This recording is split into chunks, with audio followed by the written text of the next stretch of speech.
સાંજની નાની મોટી ભૂખ માટે ચા કે કોફી સાથે ખાવાની મજા આવે તેવું આજે આપણે બિહારી સ્ટાઇલ ચૂરા મટર ભૂજા બનાવી લઈશું. તો એના માટે એક વાસણની અંદર 1 ચમચી જેટલું તેલ એડ કરી લઈશું. તેલ સરસ રીતે ગરમ થઈ જાય ને એ પછી આપણે પૌવા લેવાના છે. જે આપણે રેગ્યુલર બટેટા પૌવા બનાવીએ ને એ જ પૌવા એડ કરી લઈશું. તો અહીંયા મેં 2 કપ પૌવા લીધા છે. લો ગેસની ફ્લેમ પર સરસ રીતે શેકી લઈશું.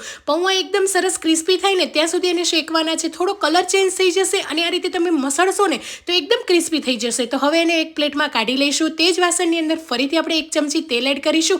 તેલ સરસ રીતે ગરમ થઈ જાય એટલે 2 સૂકા મરચાં કટ કરીને એડ કરી દઈશું. થોડા એવા કાચા સિંગદાણા અને અડધો કપ જેટલા ફ્રેશ લીલા વટાણા એડ કરીને ઢાંકી દઈશું.